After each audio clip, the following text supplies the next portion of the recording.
Okay, so today we're going to be talking about equations of circles, and standard form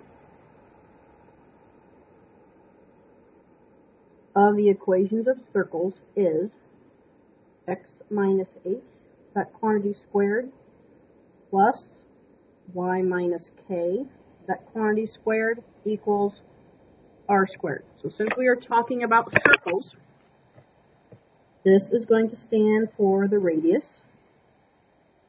And then the center of the circle, the center is an ordered pair, which is h, comma, k.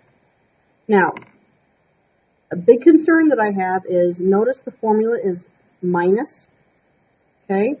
So if h, what I like to tell my students is that these look like the opposite, and I'll explain that in just a second.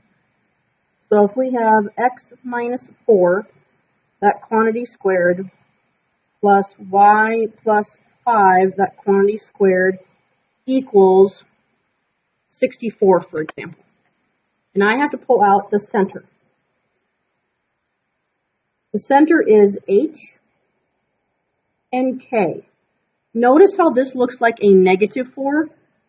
Because this is a minus already in the formula, our center is going to have to be a positive 4. So what number would make this be a negative? Okay? This is a positive 5, so this is going to have to be my negative 5 for the center. So I tell my students the opposite, but it's because of this sign is a negative in the original problem.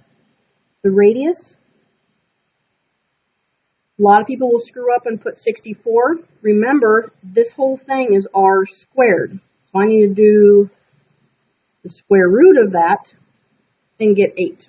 Okay, so 64 equals r squared, and need to do the square root of both of those. Okay? This equation should look fairly familiar. Something squared plus something squared equals something squared. This does come from the Pythagorean theorem of a squared plus b squared equals c squared. Okay, so it is derived from the Pythagorean theorem.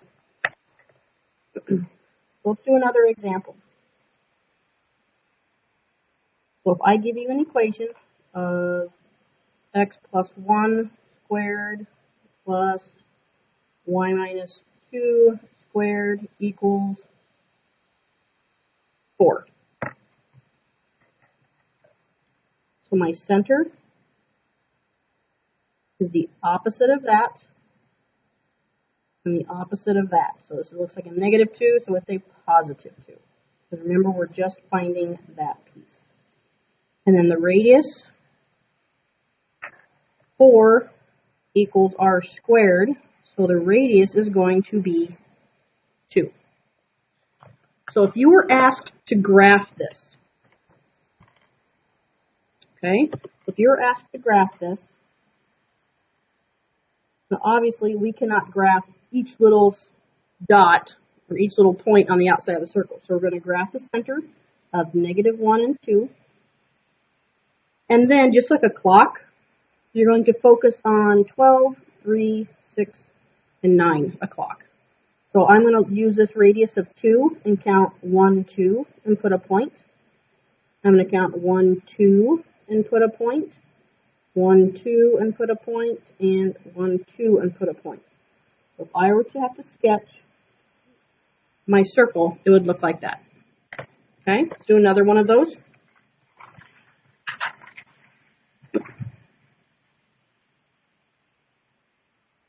Okay, so example 2, I'm going to give you the graph.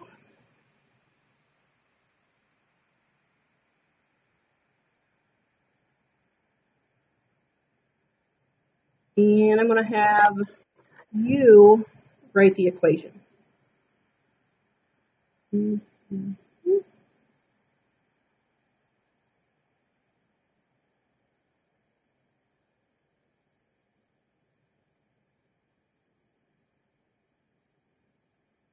Okay, so in order to write the equation, you only need 2 things. And that's to identify the center and identify the radius. So the center is at this ordered pair of 1, 2, 3, 4, so 4 and negative 2. And the radius is 1, 2, 3 units, so the radius of 3. If I want you to put that in an equation, this is 4, so it's going to look like a negative 4. This is a negative 2, so it's going to look like a positive 2. And the radius is radius squared. So I need 9, because this comes from 3 squared. So this would be my standard form equation of that circle. Okay? Last example, example 3, we're going to use this again. So let's say that we start off with this.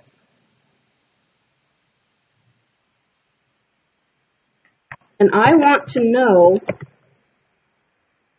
is the ordered pair of 6 and 2 on the circle?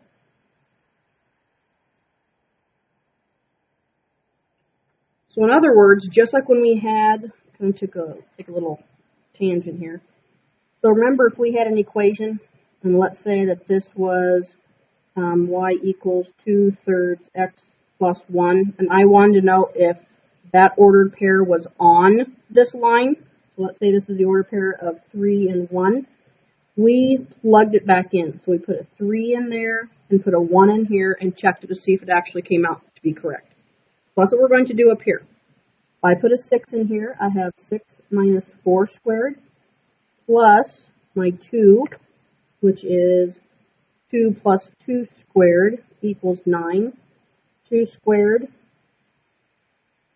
plus 4 squared. End up with 4 plus 16 equals 9. So 20 equals 9. So that is a no. This point